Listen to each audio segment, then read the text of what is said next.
وَلْتَكُنْ مِنْكُمْ أُمَّةٌ يَدْعُونَ إِلَى الْخَيْرِ وَيَأْمُرُونَ بِالْمَعْرُوفِ وَيَنْهَوْنَ عَنِ الْمُنْكَرِ وَأُولَئِكَ هُمُ الْمُفْلِحُونَ. Oleh karena itu teman-teman, kita harus menekankan tentang masalah wudhu. Dimulai dengan poin pertama, niat dan baca basmalah. Jika seorang muslim akan berwudhu, maka hendaklah ia niat dengan hatinya bahwasanya dia akan wudhu untuk sholat dalam hati saja dan tidak ada lafaz khusus. Ya. Karena nawaitu wudhu'a li rafil hadath dan seterusnya, seperti kalau sholat usolli fardha salati duhur dan seterusnya. Ini adalah ijtihad sebagian ulama dalam madhab Syafi'iyah. Itu pun mereka mengatakan niat-niat lafaz ini dengan lisan kalau seseorang ragu dalam hatinya untuk menyempurnakannya. Jadi bukan setiap saat dibaca sebenarnya. Sebagaimana kita di Indonesia walaupun dia sudah yakin tetap diucapkan dengan lisan. Kalau mereka kembali kepada buku-buku induk Syafi'iyah tidak seperti itu. Itu hanya kalau ragu. Dia ragu niat hatinya kurang, diikuti dengan lafaz lisan. Jadi tidak pernah kita temukan ada hadis Nabi SAW yang mengatakan kalau mau duhur bacalah usolli fardha salati duhur, atau kalau mau uduk nawaitul wudu' li raf'il hadath dan seterusnya. Tapi memang niat dalam hati terlintas mau uduk saja, bukan karena terpaksa oleh teman, bukan karena nggak enak sama atasan, pokoknya uduknya karena mau ibadah. Seperti itulah terlintas dalam hati kita.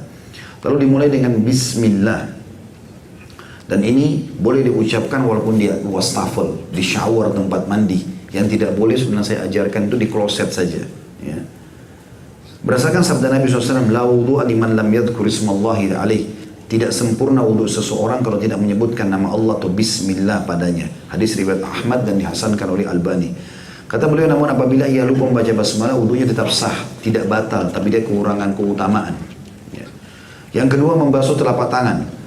Kemudian disunnahkan membasuh telapak tangan sebanyak 3 kali. Itu ada footnote nomor 2, angka 2 di bawah ada kecil, muttafaqun alaih. Muttafaqun alaih, kalau yang bawa pulpen tulis itu muttafaqun alaih, disepakati oleh 2. Telah disepakati olehnya. Atau hadis ini disepakati oleh para ulama, yaitu maksudnya Bukhari Muslim. Ada 2. Kalau disebutkan hadis muttafaqun alaih berarti disepakati oleh Bukhari dan Muslim. Dikatakan kemudian disunnahkan membasuh telapak tangan 3 kali sebelum memulai wudhu.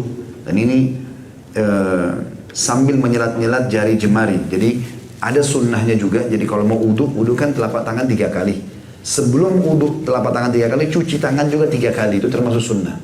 Untuk membersihkan dulu kuman-kuman. Karena nanti tangan ini akan masukkan air ke mulut dan hidung. Maka cuci dulu tangan 3 kali, baru cuci tangan untuk wudhu yang 3 kali. Jadi kesannya 6 kali cuci tangan ya.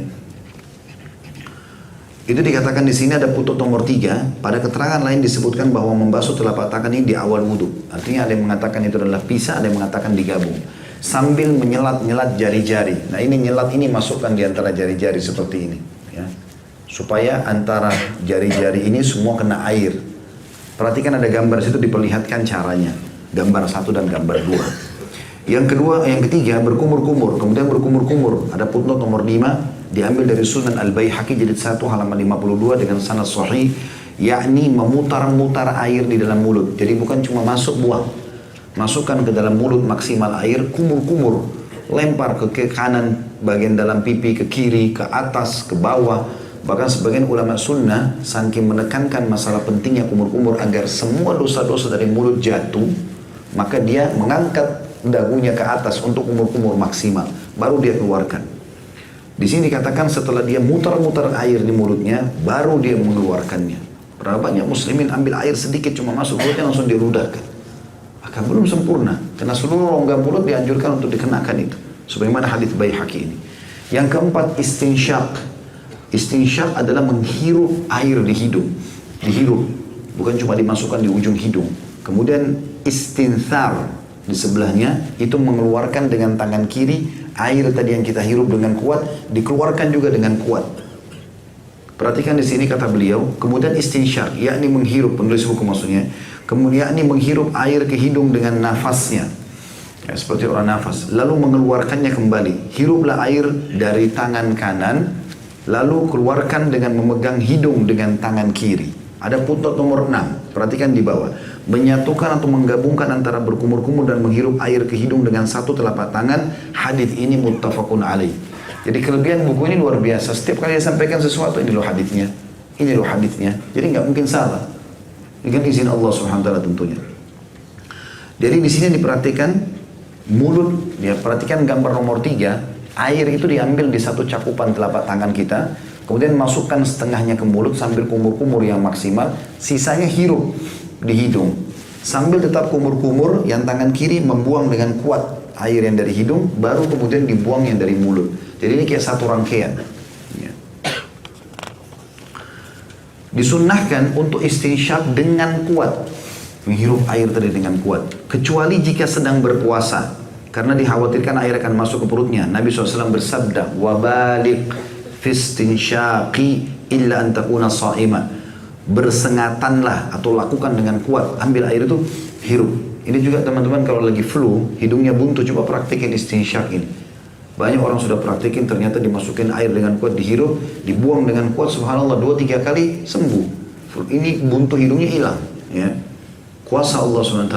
Bersengatanlah kata Nabi SAW, artinya lakukan dengan sangat kuat dalam istinsyak, kecuali jika kalian sedang puasa. Footnote nomor 7, HR maksudnya hadis riwayat. HR itu ringkasan, hadis riwayat Abu Daud, disahihkan oleh Syekh Al-Albani dalam Sunan Abi Daud atau Sahih Sunan Abi Daud nomor 629. Nomor 5, membasuh wajah. Perhatikan ada titik-titik terputus itu. Wajah itu adalah awal tumbuhnya rambut sampai di bawah dagu, dan juga di tempat kuping, ya, sampai ke kuping, dari kuping kanan ke kuping kiri.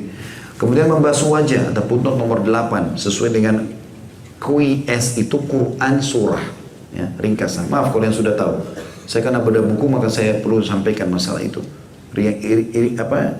Istilah-istilah ringkas seperti ini perlu difahami. Jadi jangan dibaca QIS, ya, Quran surah, tapi diringkas kalau tulisan. Al-Ma'idah nomor 6. Ini tentu kalau baca nanti bisa dibaca di tempatnya masing-masing. Al-Ma'idah ayat 6 panjang sekali, berhubungan dengan masalah tata cara wudhu. Kemudian dikatakan panjangnya wajah itu dari awal tempat tumbuh rambut hingga tumbuh rambut kepala hingga ke dagu di bawah di mana jenggot terurai. Lihat gambar nomor 5, ada di situ, dilihat titik-titiknya. Kemudian lebarnya dari telinga yang satu hingga ke telinga yang sebelahnya. Lihat gambar nomor 6. Rambut yang ada di wajah dan kulit di bawahnya wajib dibasuh jika rambut itu tipis. Adapun jika rambut itu tebal, maka wajib dibasuh permukaan rambut saja. Jadi kayak jenggot ini, saya diselat-selati, ya. Ya, kalaupun halus maka dibasuh semuanya. Kalau tebal maka cukup bagian atasnya. Akan tetapi disunnahkan untuk menyelat-nyelati dengan jari jemari. Ini berdasarkan perbuatan Nabi SAW yang menyelat-nyelati jenggotnya ketika wudhu. Lihat gambar nomor 7. Ada footnote nomor 9, angka kecil 9, HR, hadis riwayat Abu Daud. Disahihkan oleh Syekh Al-Albani dalam Irwaul Ghalil nomor 92. Irwaul Ghalil nama buku, ya. Yang keenam, membasuh kedua tangan. Kemudian membasuh kedua tangannya berikut kedua sikunya. Berdasarkan firman Allah Ta'ala, ini tadi Al-Ma'idah ayat 6, ya, salah satu potongannya, A'udhu billahi minasyaitonirrajim wa aidikum ilal marafiq, dan basuhlah tanganmu sampai ke siku. Jadi ada dua cara, ada gambar nomor 8, itu berarti air diambil dari telapak jari-jari tangan sampai ke siku. Kalau gambar nomor 9, dari siku dulu ditarik ke bawah, intinya batas minimalnya adalah siku. Di sini dikatakan bisa membasuh tentunya, atau dimulai dari siku hingga ujung-ujung jari. Jadi salah satunya bisa dari jari-jari ke siku atau siku ke ujung jari. Ini semua sama. Yang ketujuh, mengusap kepala dan kedua telinga, kemudian mengusap kepala dan kedua telinganya satu kali. Perhatikan gambarnya 10, 11, 12 nyambung. Diambil air di telapak tangan kita, pegang di awal tumbuh rambut, ditarik ke belakang sampai ke tengkuk kita, leher, ya. Kemudian ditarik lagi ke depan. Kemudian baru masukkan jari telunjuk di dalam kuping, ditekan seperti kita tidak mau dengar suara apa-apa. Kemudian ibu jari mutar seperti mijet kuping kita dari belakang. Ini sunnah Nabi SAW. Di situ dikatakan kemudian mengusap kepala dan kedua telinga satu kali. Ini dilakukan mulai dari depan kepala, lalu kedua tangannya diusapkan hingga sampai ke bagian belakang kepala atau tengkuk. Kemudian kembali lagi mengusap tangannya hingga bagian depan kepala. Lihat gambar 10, 11, 12. Dan ini footnote nomor 11 muttafaqun alaih. Apa tadi muttafaqun alaih, teman-teman? Riwayat Bukhari Muslim. Kemudian mengusap kedua telinganya dengan air yang tersisa di tangan bekas mengusap kepala. Jadi jangan air kepala itu pisah dengan kuping. Karena Nabi SAW menggabung satu kali saja air tadi yang dibasahkan ke kepala itu, ke belakang, ke depan lagi, langsung disambung ke kuping. Jadi nggak usah ambil air khusus lagi. Lihat gambar nomor 13.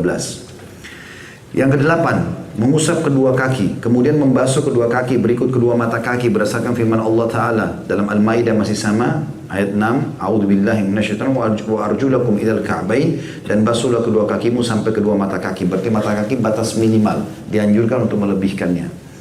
Mata kaki adalah tulang yang menonjol di bagian bawah betis. Lihat gambar nomor 14 dan 15.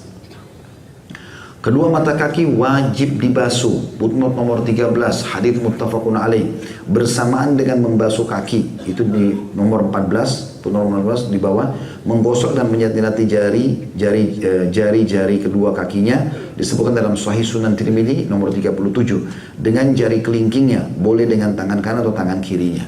Artinya pada saat bapak-bapak dan ibu sekalian cuci kakinya, maka dari mata kaki pastikan kena sampai ke seluruh bagian. Biasanya juga tumit ya, kalau agak pecah-pecah itu harus diselati air diantaranya supaya masuk air, kena. Kemudian juga jari-jari tangan dimasukkan ke jari-jari kaki. Terus dikatakan orang yang tangan atau kakinya terputus, maka ia wajib membasuh bagian anggota badan yang tersisa, yang termasuk wajib dibasuh. Apabila tangan dan kakinya seluruhnya terputus, maka ia hanya wajib membasuh ujungnya saja. Jadi ada orang Masya Allah, Subhanallah terputus tangan dan kakinya, maka ini diusap saja bagian yang bisa disentuh. Yang kesembilan, membaca doa. Setelah selesai wudhu, maka membaca doa, Asyhadu an la ilaha illallah wahdahu la syarikalah, wa asyhadu anna Muhammadan abduhu wa rasuluh, Allahumma ja'alni minat tawwabin wa ja'alni minal mutatahhirin. Doa ini sudah kita pelajari kemarin ya. Terjemahnya, aku bersaksi bahwasanya tidak ada ilah atau Tuhan yang berhak disembah atau diibadahi dengan benar kecuali Allah semata, tidak ada sekutu baginya, dan aku bersaksi bahwasanya Muhammad adalah hamba dan rasulnya. Ya Allah, jadikanlah aku termasuk orang-orang yang bertobat, dan jadikanlah pula aku termasuk orang-orang yang membersihkan diri. Hadis ini di nomor 15 HR, hadis riwayat Muslim. Adapun lafaz Allahumma ja'alni minat tawwabin adalah diriwayatkan oleh Tirmidzi dan disahihkan oleh Syekh Al-Albani dalam Irwaul Ghalil nomor 96. Yang ke-10 adalah wudhu dengan secara tertib. Orang yang berwudhu wajib membasuh anggota-anggota wudhunya secara berurutan atau tertib dan berurut-urut, yakni jangan menunda-nunda membasuh satu anggota wudhu dengan hingga wudhu yang lainnya yang sudah dibasuh sebelumnya, atau yang dimasukkan sini hingga anggota wudhu yang sudah dibasuh sebelumnya mengering. Jadi usahakan semuanya diselesaikan dalam satu rangkaian. Yang ke-11, mengeringkan dengan handuk. Dibolehkan mengeringkan anggota-anggota wudhu dengan handuk dan lain-lainnya setelah wudhunya selesai.